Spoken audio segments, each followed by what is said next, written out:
Hey, everybody. Welcome to twitch.tv/FB Outsiders. Welcome to the Football Outsiders Radio Hour on Twitch. Thank you if you are watching on YouTube afterwards. Thank you if you are listening to us as a podcast. I am Aaron Schatz, the editor-in-chief of Football Outsiders and the host of your show. I am joined this week by Mike Tanier and by our new writer, JP Acosta, finally bringing some youth into this atmosphere to go with the two old geezers. And you all missed in the pre-show while we were logged on before we got on, we all started talking about our hat game. So we're all wearing hats this week. Mike is repping Rob Lowe. I am literally excited about the start of the NFL season, but surprise, I'm not Rob Lowe at all. I am Coach Arians. Oh, switch it up on them. Yeah. More comfortable. And JP, as a new Chicago denizen, is repping the South Side. Yeah. Yes, sir. We always got to rep White Sox over here. I got a serious assortment of hats over here. Maybe if we get when we're talking about some of the games, I'll switch them up based on the mood I'm getting from the game. I already got one that I know is like my sickos game that it's going to be a wild one. Can't wait. And I'm repping pork pie hat here for all of you guys who remember my man Meldrick Lewis from Homicide Life it's on kind of like the old school newsy kind of look. Yeah, basically. Flag Got a little feather in it on the side. Yeah, a little Anthony Quinn look. Yeah, I like it. There you go. So JP is our new man in Chicago, but he is actually originally from Florida and is a Jacksonville fan. So I thought we would start the show this week by talking a little bit about the Jaguars and getting his take. We've gotten a lot of Mike's take on what we might call the Urban Meyer ego project. I'm curious, JP, what you think about like what Meyer's first camp in the NFL was like and what you think about like what's going on with that team this year. So I kind of liken it to when you're on a roller coaster and you got a huge drop at first. It gets super crazy. There are loops. And then at the end, it's kind of just straight and no excitement anymore. So the Urban Meyer era started off, bam, going straight down. Hiring Chris Doyle, stupid decision. Can't defend it. Right. Bringing in Tim Tebow. I mean, I knew he wasn't going to make the team anyway. It was just kind of looking out for his boy. He was looking out for his boy. But looking at the preseason, I was really intrigued to see what this team was going to look like. I was intrigued to see how Joe Cullen would bring some of that Baltimore influence on defense. I was interested to see how Darrell Bevell and Brian Schottenheimer would work with Trevor Lawrence in that offense. And through the first 2 weeks, it was a little unnerving because you really didn't see the creativity that you had hoped. But I kind of like that. I kind of blame that more on they're trying to figure out what works best with the team because Trevor Lawrence didn't get a lot of reps with the ones because of Gardner Minshew, who they ended up trading for a 5th, 6th round pick. Don't really understand it. Undefensible. But I'm hoping that we get more of the preseason week 3 Jaguars offense, the one that was moving the ball, being able to use play action, getting Trevor Lawrence on the RPO glances, letting him be a quarterback, letting him throw the ball down the field. I think that comes a lot with an improved offensive line. We saw against the Saints, when you don't have Cam Robinson, Brandon Linder, and Andrew Norwell in the game, right, that offensive line takes a huge dip. I think a lot of the claims of, it's not creative, it's not working well for Trevor Lawrence. I think creativity goes along with what you have. You can't be very creative on offense if your offensive line can't run block or pass block.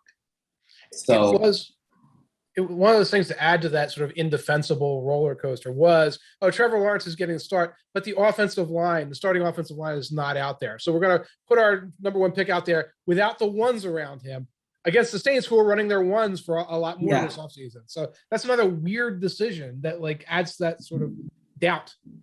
Yeah. I mean, looking at that Saints game, it gave me at least a good look at where this team is right now.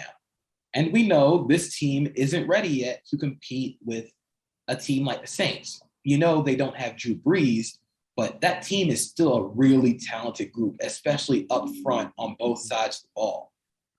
But I think a lot of the good things that I saw from the Jaguars this preseason was defensive line play. The run defense was so much better. You can see the additions of Roy Robertson Harris. You can see the additions of Malcolm Brown, adding a Jay Tufele in the draft, going and getting Jihad Ward from the Ravens. The run defense has automatically improved. You can see how they're more physical. They're stronger up front.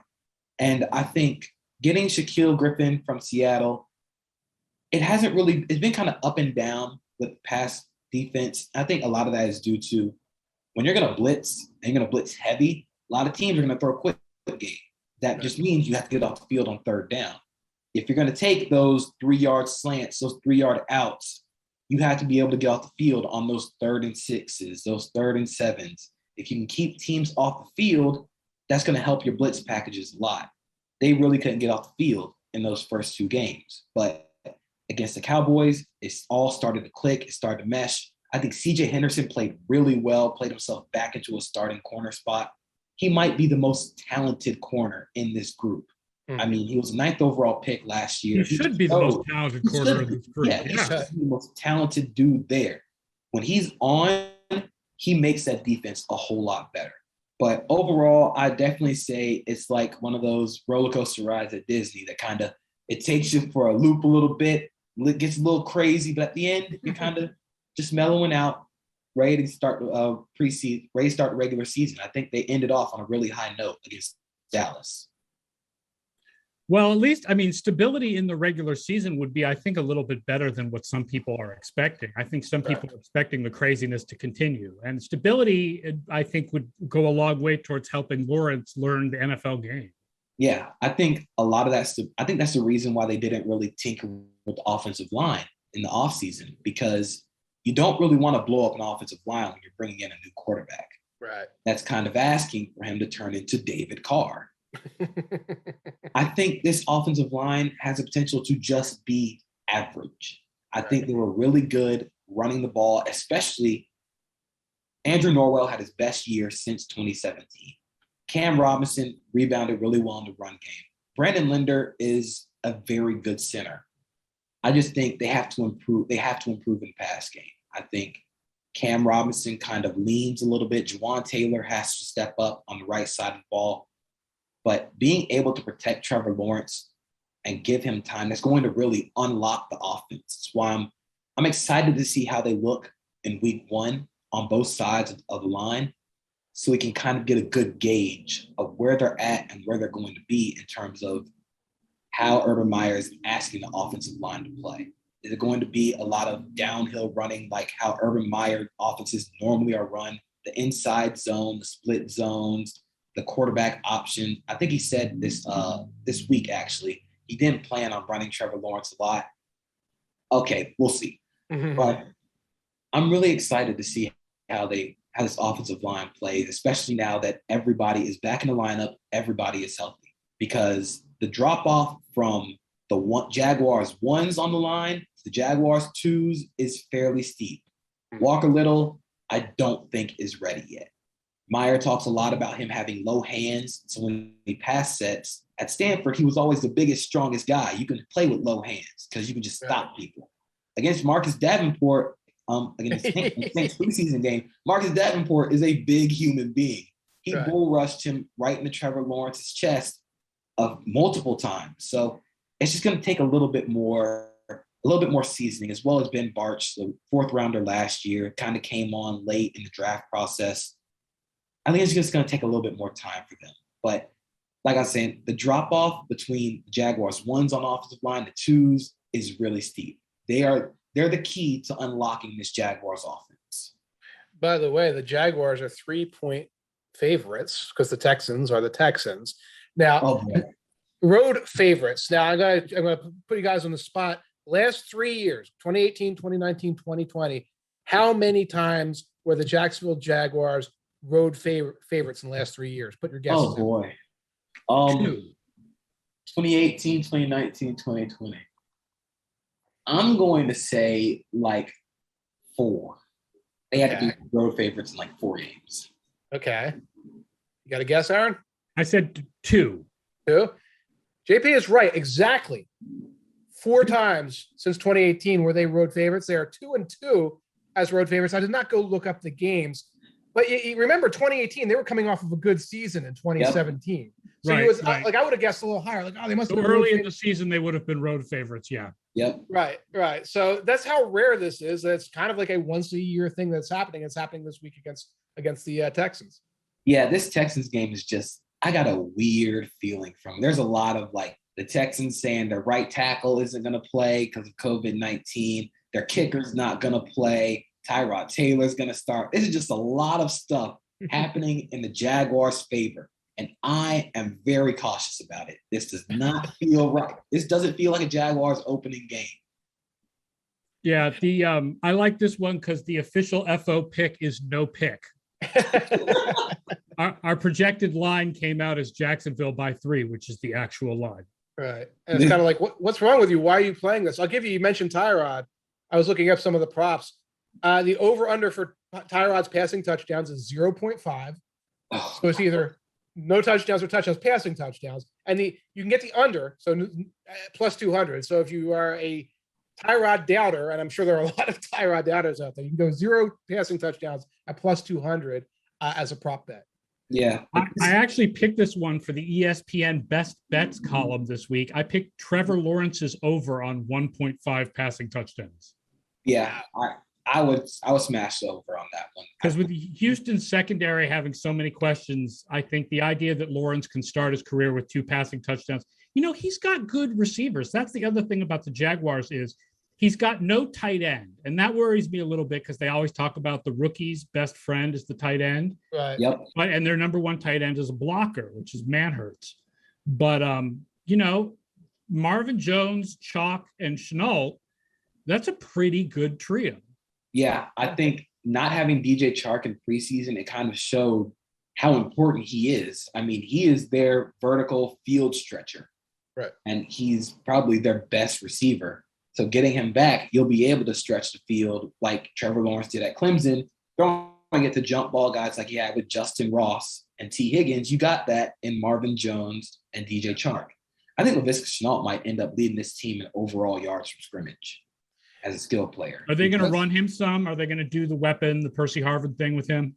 I think now with ETN not being around, I think they're going to do that a little more. I think that always was the design to have him do the kind of bubble screen stuff, but also do the over the middle kind of routes. With DJ and Marvin kind of taking the top off of defenses, you allow Laviska Shenault to work over the middle against the smaller slot defenders or against lower linebackers. He's kind of, I think Nate Tice kind of The Athletic kind of talks about power slot guys where they're really big, but they're primarily in the slot. Laviska Shenault is a power slot guy. You see him when he gets the ball, it takes an army to bring him down. He had a bubble screen pass against the Cowboys that took like 6 players to tackle him, and he dragged people for a first down. I think we're going to see a lot more of that from Laviska this year, as long as he's healthy. I think DJ Chark is going to have kind of another breakout year because now he has an actual quarterback to get him the ball. Last year, he was getting open, but no quarterback had the arm strength to get him the ball down the field. I think this is a really, really good receiving core for Trevor Lawrence to start off with. And we can't forget that James Robinson had 1,000 yards from scrimmage last year. They're going to get him involved. They're going to lean on him heavy, especially with the offense that I think they're going to run. It's going to be very run-oriented. They're going to do play action. They're going to take shots deep off play action. Getting James Robinson involved, getting him downhill in the run game is going to unlock the offense, which is why I think the offensive line is key to the success. I think it goes hand in hand. So sticking in the AFC South, I wanted to talk a little bit about our subjective staff predictions, where we talk about where we disagree with the projections. Because Mike, your 2 choices were both AFC South teams. You picked Tennessee as your team that you think is better than our projection. Right. And you picked Indianapolis as the team that you think is worse than our projection.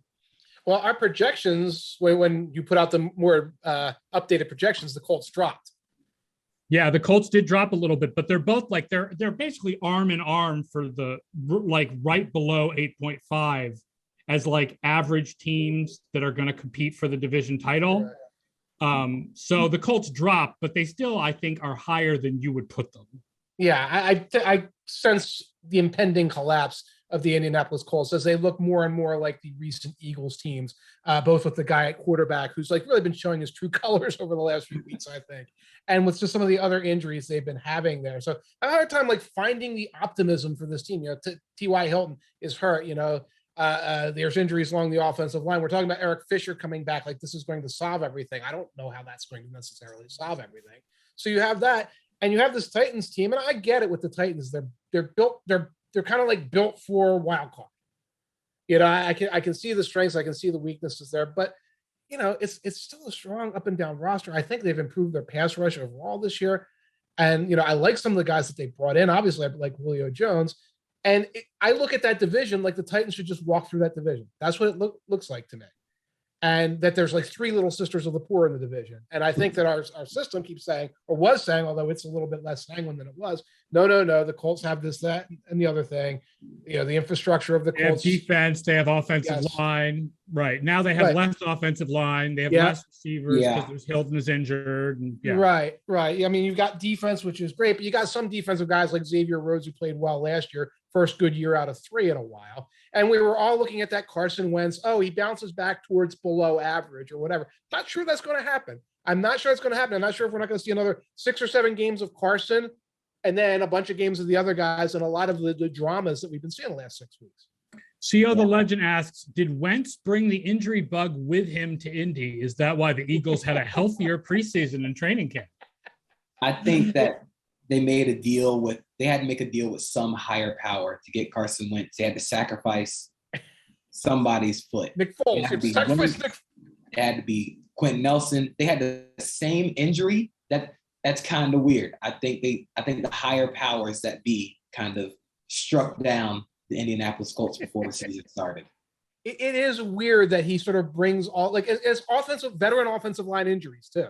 Because that's kind of what the Eagles, you know what? Jason Peters is hurt again. Brandon Brooks, he's hurt again. That's what you had in Philadelphia a lot. What Carson adds, the value added there is knowing how he's going to respond to all those things, which is not have very good games and then wait for, well, you know what? He just doesn't have the offensive line. He doesn't have Hilton. That's why he's not doing well. Wait till everybody's at full strength. Honestly, I was going into the preseason, I was a lot higher on the Colts and a lot lower on the Titans. I think the Titans are a really kind of top-heavy roster, especially on defense. I hope Bud Dupree comes back healthy, but you're asking a guy who was always a traditional number 3 pass rusher to now be a number 1 or a number 2. And you're asking a lot of Caleb Farley, a rookie coming off of a lot of back and foot injuries, to bring up that pass defense that was really bad last year. It just kind of feels like this Titans team, they're really volatile. Like they can be Super Bowl contender, or they can end up looking like the Vikings last year. A lot of talent on offense, but the defense really just doesn't hold up. Like Dupree isn't the guy that excites me. I think Danico Autry is the better fit there. But he's going to provide more things. And then you can get from the Bud Dupree, just a screaming off of the edge sack once in a while. And similarly, I think Farley can be a good player in the future. I think Jack Rapid Jenkins, I know like the level of volatility with that guy, I see what you're saying, but you didn't bring in you brought in numbers. In the secondary. So you addressed those things. And again, you replace Corey Davis with Julio Jones. That's a pretty significant upgrade. Yeah, that's a pretty significant upgrade. Right. But you lose John O. Smith for nothing. Yeah. So the question is not Davis versus Julio. It's Davis and Smith versus Julio. And I think that is a wash, and it might actually be a little worse. And you're also replacing Arthur Smith with Todd Downing. Which is a big deal, yes. Right. Because we don't know what kind of offense Todd Downing's going to run. Last time he was an offensive coordinator was with the Raiders. They didn't do a lot of running the ball. We'll have to see what it looks like. But and it's not even just scheme. It's also just, we don't have a way to quantify knowing when to call the right play at the right time. But I don't think you can expect that a new coordinator with no experience is going to know when to call the right play at the right time the way that a guy who has had really good results for the last couple of years did. Yeah. But this Colts team, for me, I don't know, man. Like I think their defense, as much as they play cover 2, I'm really kind of on the cover 2 because it's very beatable. We have seen teams be beaten very easy with cover 2. If you don't get pass rush, you're going to get diced up. Right. But they're asking a lot of Carson Wentz. Like last year, statistically, Carson Wentz was the worst quarterback in the league last year. He was in the Sam Darnold area of EPA. Mm-hmm. And you're asking him to go from worst quarterback in the NFL to, okay, now he's with Frank Reich. You're asking for like average, maybe? You're asking for. I mean, I hope that's all the people. To me, that's the upside is average. The likelihood is below average, and the downside is. Ugh. Yeah. Jay Molnar says, as far as the Titans go, LaFleur struggled to use Henry right. And even if Downing is a good offensive coordinator, it's hard to replace the unique play calling from Arthur. I mean, but it's Henry. Just run the ball. Just run the. I mean, it is very simple with Derrick Henry. Just give him the ball and get out the way. With all credit to what Arthur Smith did, I have a hard time finding out he's like some sort of guru because he discovered running in play action. Like I think there's more. Well, that's why I think it's more than running in play action. I think it's hard to quantify what it is, but I think it's the designs of the play actions. That's what I think it is. I think he makes everything look the same. I think Arthur Smith talked about that when he's with the Falcons, like this offseason, just making everything look the same. Right. Making the inside zone look like leads or the deep crossers. We'll have to see how it works. But I think Julio was honestly going to be a really great fit in this offense because they're going to run a lot of the crossing routes, the deep overs. You can have Julio run the deep post and have A.J. Brown running the crosser over the middle. Yep. It's going to look really great when it hits. And that whole everything looks the same. That's the old Mike Shanahan too. I mean, I'm not poo-pooing. I'm not saying he didn't do a really good job the last couple of years. It's just like the idea he's like some irreplaceable offensive. I think it's more that we don't know whether he's irreplaceable. Yeah. Okay. Yeah, I hear you. You liked JP. You like the Chargers. That's the team that you felt was going to do better than its projection. I am so excited to watch this Chargers team. I think it starts with the defense. After studying some more Brandon Staley, reading what everybody's saying about him, I'm so excited to watch this Chargers defense. What he did with the Rams, playing a lot of light boxes, using Jalen Ramsey in different ways, moving him to the star and the nickel position. I'm really excited to see what he has, to see what he does in Los Angeles. He doesn't have Aaron Donald or Jalen Ramsey, but I think Joey Bosa is a very good pass rusher. He's a very good edge player. And then you have Derwin James, who can be your do-it-all safety. I think drafting Asante Samuel Jr. is going to pay huge dividends. I think he's a great fit for that quarters zone coverage because of his instincts. I mean, he's the son of Asante Samuel. Any son of a great DB is probably going to have pretty good instincts on when to go for the ball. And man, Justin Herbert was really good last year. I had to eat crow on Justin Herbert. I didn't think a lot of people did. Yeah. But he showed a lot of really good stuff, especially under pressure. I think that was the biggest thing. He adjusted so well under pressure. And now they add Corey Linsley. You got Rashawn Slater on the offensive line. Right. I think it's going to be a lot better than last year. CO the Legend says, I'm a bit lukewarm on the Chargers. Maybe I feel that we've been burned banking on them being a dark horse so many times. Yep. Matthews 01 says, they literally were in every game last year and lost ridiculous close games, got no breaks. I picked the Chargers as my team to be better than the projections also, which is always hard for me to pick since I'm the person who does the projections. Right. I think I'm a little less sanguine about their defense than you are. Like, I just don't know if Staley can do the magic with two different teams, especially given that the Rams were something like 9th in defensive DVOA before Staley took over. Right. So he didn't like dramatically turn them around, whereas the Chargers were like 23rd or 24th last year. But I do think their offense is going to be better than we projected. I think Herbert is really good and is a stud, and I do think that they'll be better on the offensive line. So I picked the Chargers as my team to be better than the projection. Also, I don't know if they're going to make the playoffs, but I don't think they're going 7-10. Yeah, I think they're going to be right around that wild card kind of. They're always going to be in the hunt graphic. Right. That's where they're going to be. Now for teams, what were you going to say? Not a lot of depth at the skill positions. That's one thing that worries me about them. That's true. The receiving core does not have depth. After Keenan Allen, there's a lot of drop there. Keenan Allen and Mike Williams. You went with the team you thought was going to be worse than our projections. You went with Minnesota. I have so many issues with Minnesota. I think it starts with the offensive line. Like, you're asking a lot for an offensive line to go from really bad to being just average, especially when your first round draft pick, Christian Darrisaw, hasn't played at all in the preseason. Because that is a worry. You're asking a rookie to come in and potentially start when he hasn't played. I think Brian O'Neill is a good right tackle. I think Ezra Cleveland's still learning. Mm-hmm. I don't think that offensive line is very good. And then on defense, their best pass rusher in terms of sack numbers is now with the Raiders after they traded him to Baltimore. Danielle Hunter needs help. It's quite frankly, he needs help on the pass. They brought Griffin back. They brought Emerson Griffin back. Let's see if they can turn back the clock. Bring Kevin and Pat Williams back too.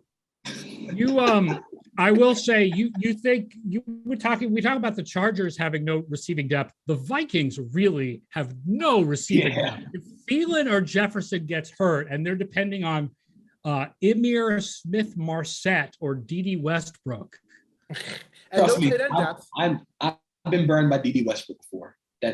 We don't want to do this with Dede Westbrook. I think Emir Smith-Marset is a fun kind of gadgety option, but like you said, if one of Jefferson or Thielen gets injured, you're asking a lot of that receiving core. And then on defense, you're asking Patrick Peterson to be a guy that he hasn't been since like maybe 2016.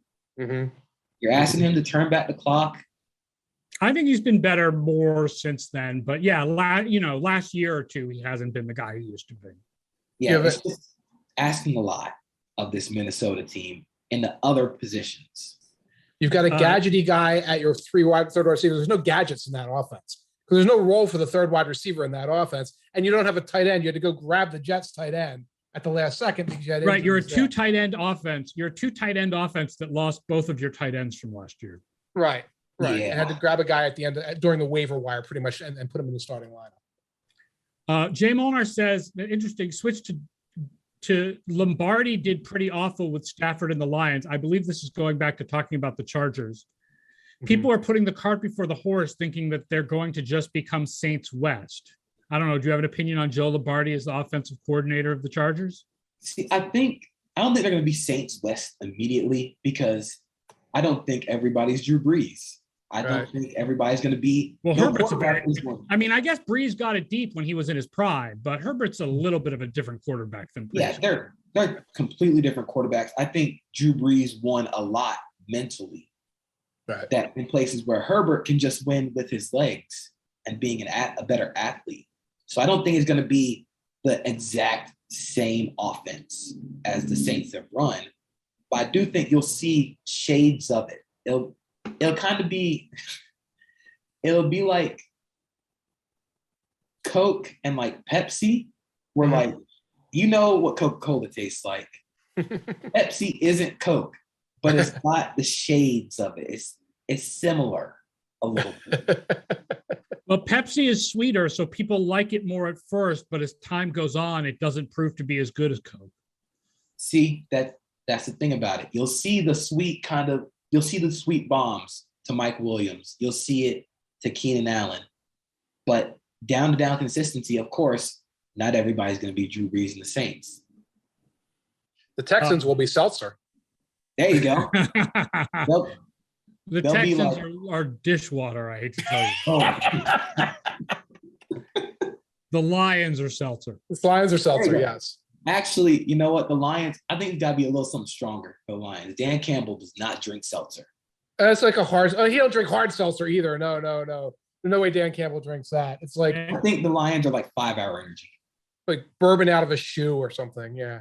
Bourbon and 5 Hour Energy drinking a dirty. You'll feel good for like the first couple of hours, and then like you'll end up sitting on a couch somewhere like, what just happened? I feel like the players are buying into Dan Campbell's thing, man. Like, I don't know how much that means, right? That's one of those things that the stats can't measure, but I feel like all the quotes suggest that the players are buying into his shtick. It sounds a little like shtick the more he does it too. Yeah, they're definitely buying in. I think Dan Campbell is a great player coach. I think he's shown that before. And his personality just gets everybody involved. Right. Like I've said before, I really want this Lions team to be good down the line so we can get more of Dan Campbell. But this team right now just kind of I still maintain they're going to be better than their Vegas number, man. I think Campbell is a change enough for Patricia. I think the defense was next to last year in turnovers per drive. That's going to regress towards the mean. I absolutely think they can go 6-11. I think they're going to show a lot of. They might not win a lot of games, but you'll see what they're building. That's always what you ask out of first-year coaches. You want to see what's being built. Andy Potter points out their schedule is brutal, and it is. The whole NFC North has hard schedules. And Jay Molnar says, if the Lions didn't hire Anthony Lynn as offensive coordinator, I think everyone would have been more optimistic. Well, I mean, I think Anthony Lynn's a good coordinator. The problem was always game management, which is an issue now. It was always like the timeouts and the special stuff. But now as an offensive coordinator, all you got to do is just call plays. Right. I like the scheme. I like the scheme he had up there. But you're right. Then it took 2.5 minutes to hit the field goal unit on the field and things like that, and you lose close games. Yeah. But I mean, I think they're definitely going to need to upgrade a receiver for them to before they actually really do anything. Yeah, because again, like I'm talking about how they can go 6-11. Right. If they want to actually be competing for the playoffs, there needs to be a real upgrade at receiver. Yeah, I mean, I love Amon-Ra St. Brown, the rookie they got from USC. He's going to be such a smooth operator out of the slot. But then you're asking a lot out of everybody else in that receiver room. The lacrosse guy. Yep. The guy with the guy from the Matrix that they got from the Broncos. Bill Houston says, in the spirit of discussing the Lions, which team will you enjoy a healthy degree of Schadenfreude over? I will say for me, the Schadenfreude thing is tough this year because the team that I want to struggle to make our numbers look right is Cleveland and the Chargers. But my fantasy teams all have Justin Herbert on them. And I really like the people in the Browns front office. And personally, I would really like to see them succeed, even if it makes me look bad. So I'm not really feeling any. There's no teams that are really set up for me to have Schadenfreude and feel like I'm super smart, because if I'm right about the Browns and the Chargers, I'll be bummed and my fantasy teams will suck. I guess for me, the one team that I really hope struggles, and this is going full into Jaguars homer, I hope it's the Titans. I really do. They'll prove me right about the Titans being a very top-heavy roster. But again, I just think the top part of that top heavy is good enough to be a playoff team and make right. I mean, they could prove you right and go 8-9 and win the division anyway. Yeah, I mean, that's just the way of the AFC South. I think they can go 9-8, win the division, and I'll just be sitting here like, I mean, I was half right. Right. Not as good as I thought they were, but they still won the division. I mean, Mike, for you, the Schadenfreude team is the Colts, right? It's obviously the Colts. You didn't even have to ask. And it's like part of it is like, when I go on and I kind of do these things with Carson Wentz, it's been a 3-year journey to realize kind of who he is, and if he turns out to be the person that he showed Philly he was over the last 2.5, 3 years, then I'm vindicated. But like, at what cost? Because this is a young man who a lot of people were counting on and looked like he was going to have a stellar career. But that's it. That's the team I'm looking at. Like, this is going to fall apart. This is going to fall apart. But Colts fans will come after me. That's great. That's fine. If it does, hooray! I rooted against a young man. That's not necessarily who I identify with as a person. All right, let's talk about some Week 1 games. Reminder: you're watching the Football Outsiders Radio Hour on Twitch or listening to it later as a podcast. Don't forget to watch us on Twitch, 1:00 Eastern every Thursday. That way, you can ask us questions in the chat. We can talk. Starting next week, we are going to be broadcasting Football Outsiders live on Twitch every weekday at 1 p.m. Yep. Monday is going to be a Sunday review show with me and the guys from EdjSports talking about win probabilities. Tuesday is Scott Spratt doing fantasy. Wednesday is our Ask Me Anything show, where we basically just blabber on about football. Thursday is our preview of the next week's games. Friday is Scott Spratt with a DFS focused show to win you your DFS league. So starting next week, 5 days a week, 1 p.m. Eastern time on Twitch. Let's start with tonight, although I don't know how deep we have to go into because I'm sure we're all pretty strong on Tampa Bay tonight. I mean, that line has moved from Tampa Bay by 6.5 to the last time I saw 8.5. And then before we went on the air, Jason McIntyre tweeted that it's gone to Bucs by 9.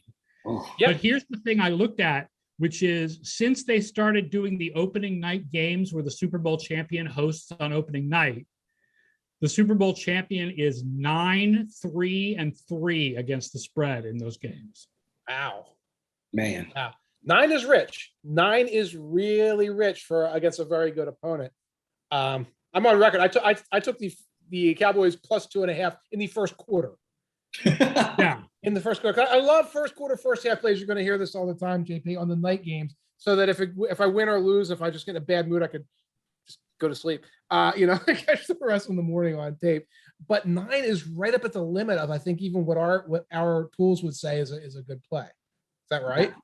9 is dead. I mean, because I've got something in there because it's the opening night game, making the line a little stronger. I still have it as Tampa Bay to cover, but like if it wasn't for being the opening night game, 9 would be past the limit where I would have the Cowboys. Yeah, I mean, 9 is a lot, especially considering that this Cowboys offense now with a quarterback might be really, really good. I think the Cowboys are my Super Bowl pick because I don't feel like picking chalk this year. I feel like being daring, and that's my daring, not to win the Super Bowl. Sorry, just to make it, to lose to Kansas City in the Super Bowl. This offense could be really, really good with the offensive line back healthy. Now, not fully healthy tonight. No Zach Martin. But in general, with the offensive line back healthy, with the 3 great wide receivers that they have, with Dak Prescott, I mean, we're all assuming he's coming back at 100%. Obviously, that may be wrong, but that's what we're all assuming. And I think their defense can be better than last year. But I feel like the Bucs are a juggernaut, and this is the opening game of the season, and they're going to be totally hyped up, and they'll have the crowd. And I just like the Bucs tonight, even to cover that huge line. They're a juggernaut. They went 10-6 last year. They went 10-6 in the regular season. So I think they were 11-5. 11-5. I'm sorry, my bad. But it was not. So they can lose games. I mean, they lost to the Rams. They lost to the Bears. Yeah. They lost to the Rams, Bears, and they lost to the Saints twice. They got swept by the Saints in the regular season. Yeah. I'm going with Tampa in this one. I picked Tampa to win the Super Bowl. I know, shocker, going against the grain here, but that team is absolutely loaded. I mean, there's really no discernible flaw if you're going down the roster. And I think getting Antonio Brown back up to speed is going to completely unlock that offense even more because now you have a legit 1, 2, 3, and 4 at receiver. And you can also run the 12 personnel with Braid, with Gronk. You're getting OJ Howard back healthy. This team is just loaded, man. It is. Jay Molnar suggests their pass defense is due for regression. Yeah. I mean, everybody's pass defense is due for a little regression in one way or the other, but I feel like it still should be good. Yeah, especially with that pass rush they have. Right. Yeah. And adding Joe Tryon into the group, he's looked amazing. They were already a top 5 defense. The year that Winston threw the 30 picks, Tampa Bay had a top 5 defense by DVOA. Yeah. So it's not like last year came out of nowhere. What happened was that they took an offense and they completely upgraded the quarterback. And by the way, made an awesome first-round pick in Tristan Wirfs. But the defense was already that good. And also they weren't giving the ball to the opponent at midfield twice a game on turnovers, which makes the defense look a lot worse than it really is. Yep. I also think adding Antoine Winfield Jr. in the second round last year, huge for that secondary. And let's just keep setting up for Brady. I know it's that meme of he can't keep getting away with it. He can't keep getting away with this because this roster is top to bottom, arguably the best in the league. Right. Playing the 3rd easiest schedule by our numbers. It's like Alabama type of stuff here at this point. For those people who think for all those years that the NFL set up the schedule to be easy for the Patriots, which they didn't, right? It's all based on a formula from 2002. Right. But just in case you do believe that, they just happened this year to set it up to be easy for Brady and the Patriots, who have 2 of the 3 easiest schedules. It's kind of just like the formula is giving a middle finger to everybody, like everybody who hates Brady or the Patriots. Let's talk about some Sunday games. Speaking of teams with easy schedules this year, the whole AFC East has easy schedules. So Buffalo has an easy schedule, and they start by hosting Pittsburgh, with the line is Buffalo by 6.5. And what's interesting about this, I think, is there's 2 interesting stories here with Pittsburgh. I think Buffalo is who we think they are. I think their offense is going to decline a little bit. I think their defense is going to improve a little bit, but I think they're going to be strong in both. With Pittsburgh, it's the decline of the offense from the second half of last year. Does that continue or does it stabilize? Right. And their defense, can they possibly be a top defense again with the questions that they have at the cornerback position after Joe Hayden?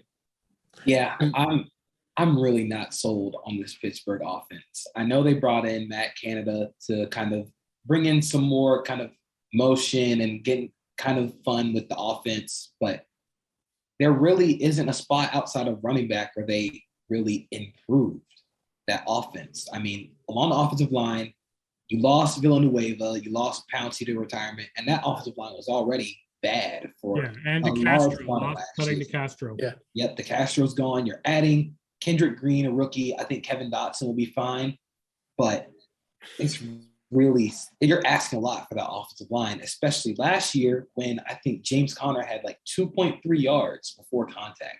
And Benny Snell had 1.4. They weren't creating holes in the run game, so you're setting up Ben Roethlisberger to stay in the 2nd and 10s, the 2nd and longs. I don't think Ben Roethlisberger is the quarterback anymore to get you out of those with deep passes. I think his arm is declined in a way that naturally happens when you get old. No offense to you guys. Unless you're Tom Brady, apparently. Unless you're Brady and you have like doctors working on every single part of it's okay. We're old men who are not following the TB12 method. Shocking. I mean, Big Ben, the back half of last year, he had a .078 EPA, which is 22nd among quarterbacks with a minimum of 100 snaps. That puts him right in the Sam Darnold, the Teddy Bridgewater, Junior Goff. Higher than Darnold. Yeah, higher than Darnold. Not like Bridgewater. Bridgewater, Goff area. And when you look at the games last year, teams stopped playing zone and played man against that team because you're asking Ben, like, say, okay, we're not going to play zone against you because you're just going to dink and dunk it. You want to try and beat us. And they couldn't do that. I mean, we saw it on Sunday night last year against the Bills. They could not beat them deep. Right. You're asking for Ben. I will think one thing that is going to be different this year is that drops do not correlate strongly from year to year. And there's no way that the Steelers receivers drop as many passes this year as they did last year. I hope not, because those were legitimate drive killers and momentum. Oh, yeah. And at this point, if Deontay Johnson keeps dropping, because he seems to be the biggest culprit in terms of he was the biggest culprit last year. Right. I mean, they'll give those opportunities elsewhere, but they didn't name that starting offensive line, I guess, until Monday. Because Zach Banner got hurt. Because Banner's hurt. We didn't know who the center was. I'm not sure we really do know who the center is because they just released a depth chart. That's how they announced it. It's the rookie. Kendrick Green? Whose name, But it wasn't clear that he had won that job. Like the beats going into Monday were like, yeah, you know what? We're pretty sure that Hassenauer held him off. And it looks like Dan Moore, DJ Moore. Dan Moore is going to be the left tackle while Banner is out. And it's interesting. There's been a lot of discussion this offseason on football Twitter, on smart football Twitter. I wouldn't call it analytics Twitter because it's film work, but about the idea that playing left and right tackle is not the same thing. That there are some issues with switching, and they're asking Okafor. They were asking him to switch to left tackle, and now they're asking him to forget all the switching to left tackle stuff and go back to right tackle to start the season, so that this rookie can play left tackle. So I don't know. On the other hand, I will say this, which is that the Steelers having a really quality receiving core that goes deep is good for the strategy of avoiding Tre'Davious White, which is the strategy that everybody uses when they play the Bills defense.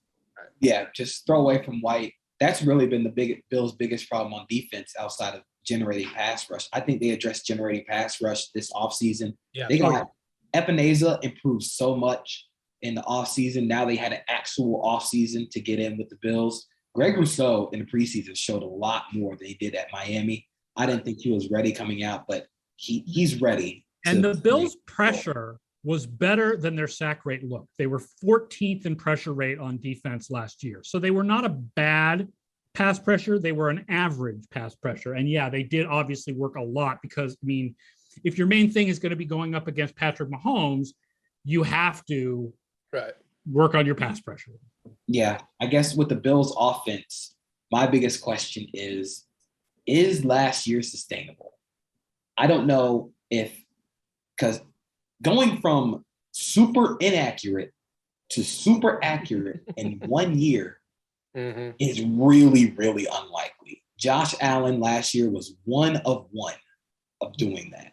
I think we are all so afraid in the analytics community. I think a lot of us are so afraid of the fact that we were so wrong about Allen that we're a little afraid to be proven wrong by him again. So we don't want to talk about the fact that some regression is likely. But I do think there's a strong possibility that we have already seen Josh Allen's best season. That doesn't mean he's going to go back to being the guy he was in his first 2 years. But I think counting on him to be one of the top 3 quarterbacks in the league this year is unlikely. At the same time, this is a team that he drops off 10, 15%. The team around him is going to keep them a very strong team. I think that is also true because also, first of all, they still got the receivers and they added Emmanuel Sanders. And second of all, that defense, for the same reason the offense might regress down, the defense should regress up. Right. Yep. Let's talk about Washington football team, the Los Angeles Chargers at the Washington football team. So this is the one where my numbers disagree the most with the public. Okay. The Chargers are favored by 1, and the Football Outsiders line is actually Washington by 1. So as much as I talked about the Chargers, as much as I think that they're going to be better than the projections this year, I think Washington wins this one. I'm a huge Washington football team. Like, I'm a big fan of what they're doing. And I think it all starts with the defensive line. Those guys are phenomenal. And they're all like young. Like Jonathan Allen is a great defensive tackle. Deron Payne helps against the run. And then Chase Young's only going to get better because last year he had a lot of the splash plays. You saw the sack fumble against San Francisco. But now he's going to be more consistent with his hands. Which is a scary sight. And Montez Sweat. And I believe it will see Montez Sweat plays on the right, I think. I think so. So I think it's Montez Sweat against the rookie Slater and Chase Young against Bulaga. That's going to be some really fun matchups I can't wait to see. I'm intrigued by if they play a little more man on defense. They were really zone heavy last year with Jack Del Rio's Tampa 2 scheme.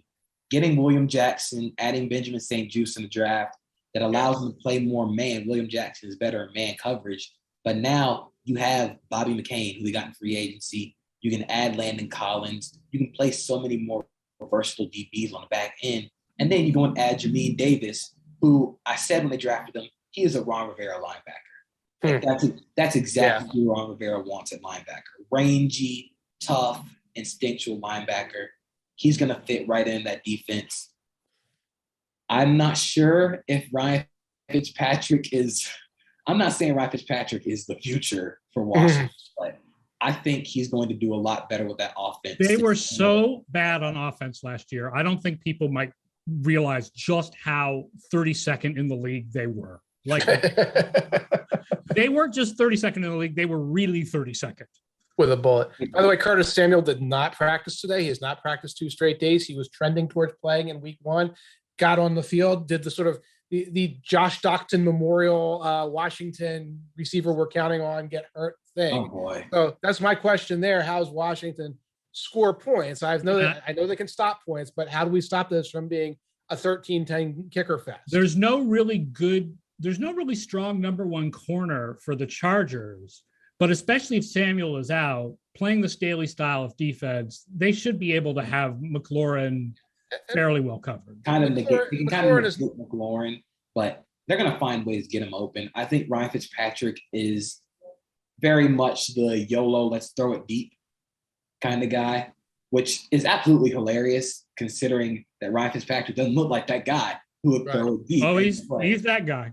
But I think they're going to be really fun to see on offense. I think a kind of underrated name for that offense is Logan Thomas. What he's done at tight end, kind of moving from quarterback to tight end, he's been pretty good at positioning. Yeah. Like, I know with the whole Tebow thing, it's like, oh, well, Tebow can just be Logan Thomas. He's not Logan Thomas. I think Tebow possibly could have been Logan Thomas 6 years ago. In 2013. Yeah, Tyree Jackson could be Logan Thomas, you think? Yeah, if he gets healthy. And again, Logan Thomas, he's a great story of what he's done. He gets a lot of the catches because there weren't a lot of receivers on that offense last year. And I think that we're going to see more of that this year. McLaurin, and then, we got Cam Sims and guys like that, Diami Brown. That's not impressing me as like their second and third options in the receiving game, besides doing all the horizontal stuff. And we're going to see, I think, a lot of horizontal stuff. If you're going to be doing that, you need Curtis Samuel in there with Gibson. Yeah. Jay Molinar says it's hard to trust Logan Thomas with the age 29 breakout. With a little bit of an asterisk that because of the position change, he didn't really start playing tight end until a couple of years ago. But I don't think there's growth for him past where he is now. I think what he's now is the upside of what he's not going to be Travis Kelce or in that Travis Kelce, Darren Waller area, but I think he can be a serviceable starter. The other thing I just want to point out, this game right here, this is the worst punting team in the league last year, the Chargers, against the second best punting team in Washington. And punting is the element of special teams that correlates the best from year to year. So field position battle goes to the Washington football team. Ron Rivera special field position battle. You have sold me on Washington in this game. I needed punter information. Okay, now on the East Coast. I'm going to channel Sal Palantonio. Now we're going to talk about the most important game of the week. Why? Because I'll be there for the Miami Dolphins at the New England Patriots, which I think is interesting. Miami was 5th last year in defensive pressure rate. Can you even name a Miami edge rusher? That dude, Ogba. Right. We're professionals at this, so we remember that Emmanuel Ogba exists. That dude with the name that sounds like whiskey, Pappy Van Winkle, or whatever his name is. Andrew Van Winkle. Ogba had 9 sacks last year. Jerome Baker, who's an inside linebacker, had 7. Van Noy, who's gone now, he's on the Patriots again, had 6. And then Van Ginkel had 5.5. So, they get their sacks from interesting, unexpected places. Yeah. But I think that's why they drafted Jalen Phillips in the first round. Yes, our sack series favorite. You're counting on a rookie, but Jalen Phillips is really good at doing that. He's a very talented pass rusher. I think Brian Flores is going to use him in a really good way on that defense. I don't think the turnover creation is going to regress naturally because you don't get 11 interceptions every year from safety. Right. That's for both teams. Miami led the league in turnovers per drive last year on defense, and the Patriots were 3rd. Right. And that is a strong indicator of regression towards the mean. I happen to think that all the talent that the Patriots added on defense will counteract that, but you can't get away from the fact that last year they still had a high amount of takeaways, but not as high as Miami, and that's just not going to continue. And they won't have Stephon Gilmore for the first 6 weeks. Which hurts. You're going to target, you're basically going to go away from J.C. Jackson, which you can now do. I'm intrigued to see this Miami offense. Although here's an interesting, Miami doesn't have its best receiver. Will Fuller is suspended for this game. Yeah. It's the last game from his PED suspension from last year. They were talking on the radio here, and I apologize, I don't remember which of the 2 radio stations I was listening to, about the idea that man coverage is a good way to stop young quarterbacks. And here we have 2 young quarterbacks and 2 defenses that play a high percentage of man coverage. Well, I think the way Miami's going to run their offense, I think Miami's going to do a lot more of what Tua did at Alabama with the RPOs, with the quick game. Mm-hmm. Did we just lose you? Oh, no. We lost JP. JP, we lost you. Come back. Reload with a different hat. That's your assignment. Come back with a different hat if you can hear me. Okay. Jay Molnar asks while we wait for... he's back. You there? Okay. Am I back? Yes. All right. So what I was saying was I think Tua and that Miami offense is going to run a lot more of the RPOs, a lot of the quick game, because Tua is a naturally instinctual passer. Steve Sarkisian talked about it in a camp they posted on YouTube.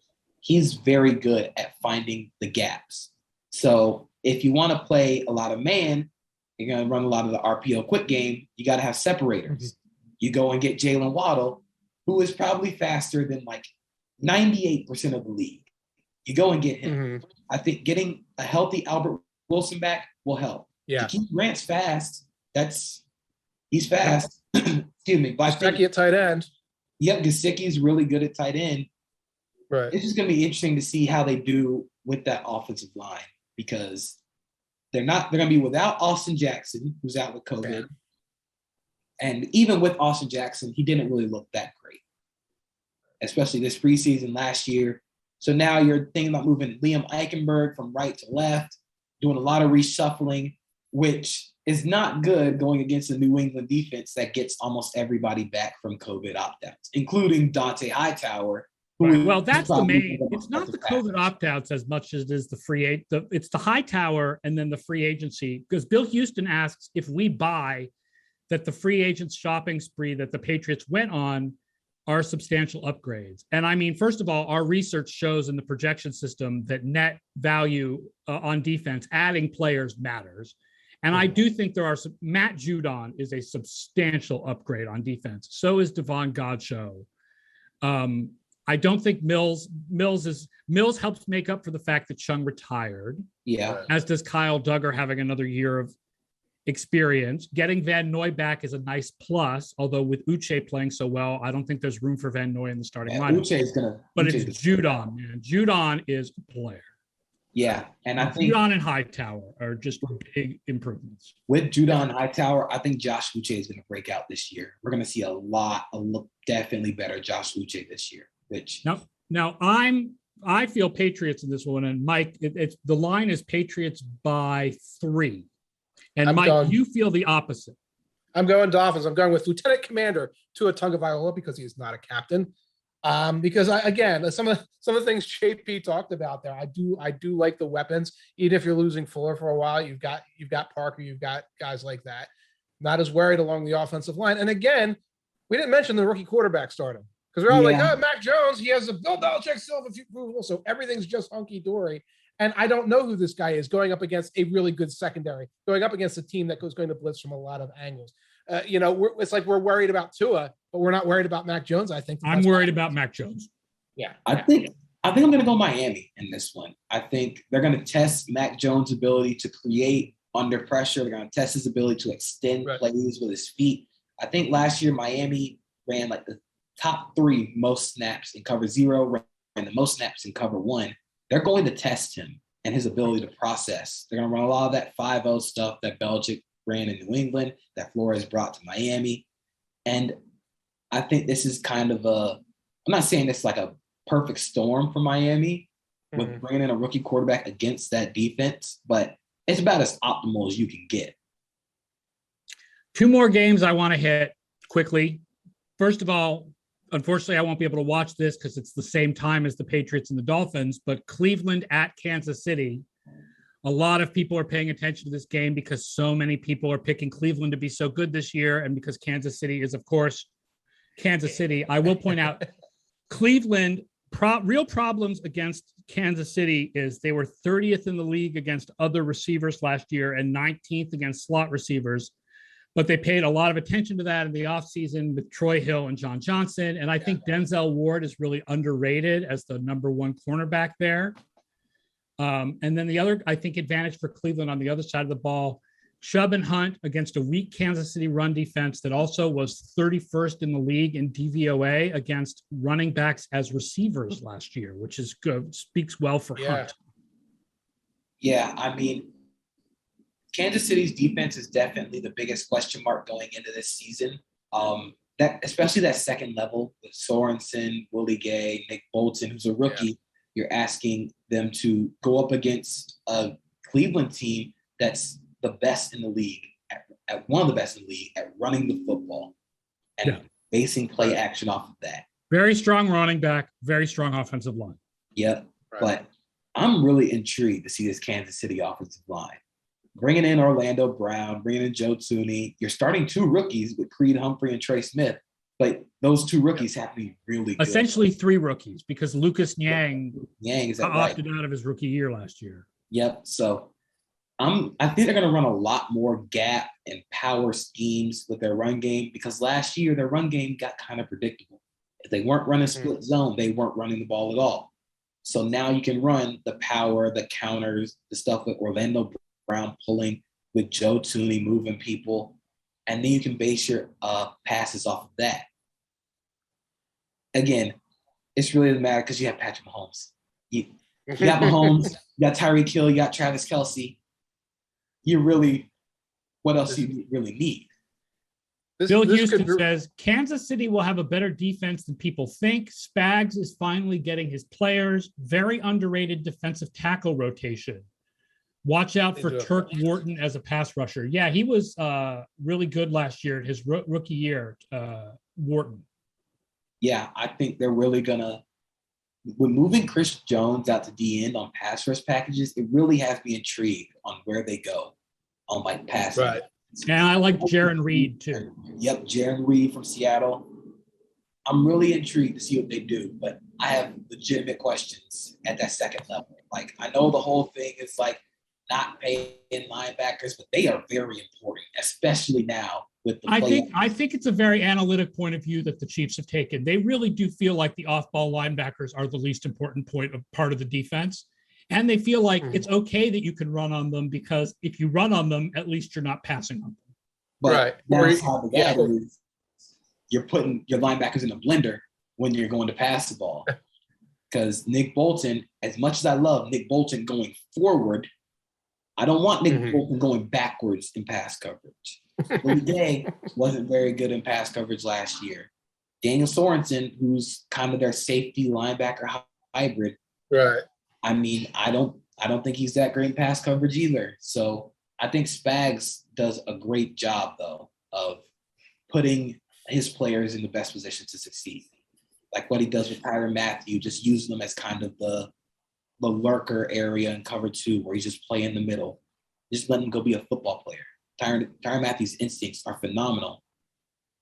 This is going to be one of those games I really haven't made a decision on yet because I love both teams, how they build. It's KC -6. This is one of those games where it's either close or the Browns pull out a win. It's the jump to conclusions game.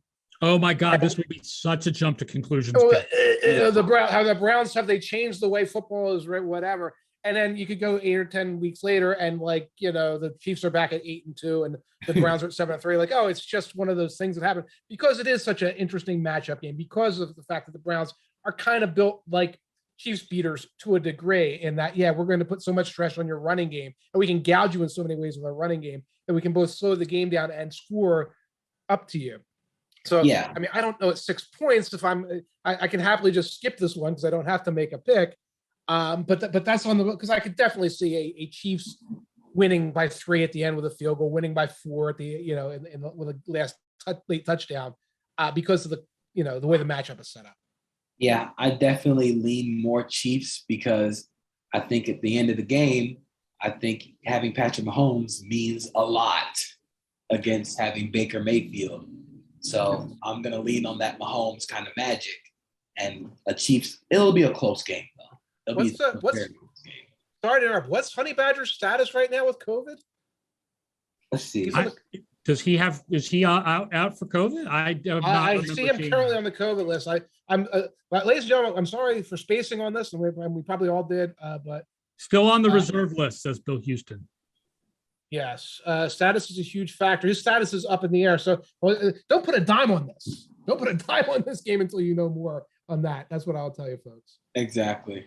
Last game I want to talk about this week, also in the 4 p.m. slot on Sunday. So many good games in that 4 p.m. slot. And for people who don't know, both of the networks get double headers week 1 this year because they changed the TV contract.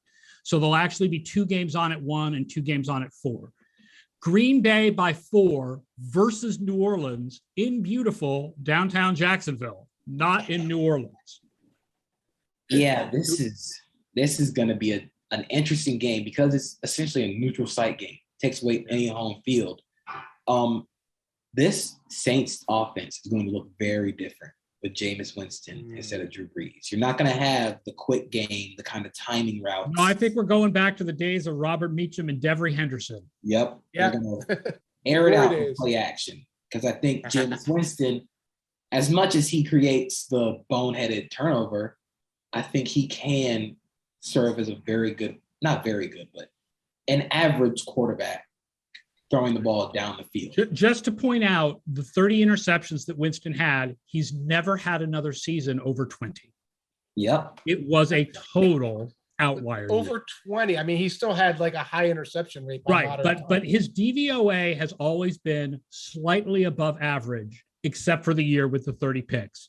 And now he's in the Sean Payton offense. And yeah, there's questions about their receivers, but Sean Payton is a pretty good designer of offense. My biggest question is actually, we have the Saints defense projected to be good, but I'm really worried about cornerback other than Marshawn Lattimore. They just traded for Roby. They signed Trufant. Ken Crawley is currently the starter across from Lattimore, and that's a dude who has been played on 5 teams in the last 2 years, including the Saints twice. Right. Yeah. I think it's a lot like the Saints offense in terms of both front lines are very good, but at those skill positions, you have a lot of questions. Right. I think the Saints cornerbacks, you definitely have a lot of questions outside of Lattimore.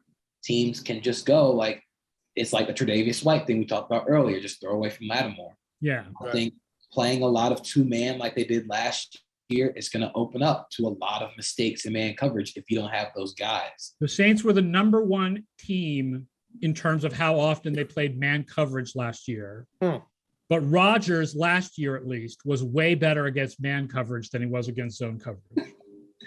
Yeah, this is setting up. He's a cheat code, man. Now with Matt LaFleur giving him all the motion and giving him the RPO stuff, he's basically a cheat code. He can change plays at will. I really want to lead Green Bay. I really do. Yeah, I would go Packers in this one, especially because of the neutral site. I like the Packers. I really want to lead Green Bay, but the biggest thing holding me back is Bakhtiari's not playing. Elton Jenkins is moving to left tackle. You got Royce Newman, a rookie, starting at right guard. You don't have, I think Billy Turner is starting at right tackle. Yep, he's still the right tackle. Billy Turner against Cam Jordan. It's real tough. Yeah, that is not a good matchup for the Packers. And you do have Zadarius Thomas. He is practicing this week, so Zadarius might be back in some capacity. Zadarius Smith. Yes. Okay, so he's the main part of the Packers pass rush because Preston Smith really fell off last year.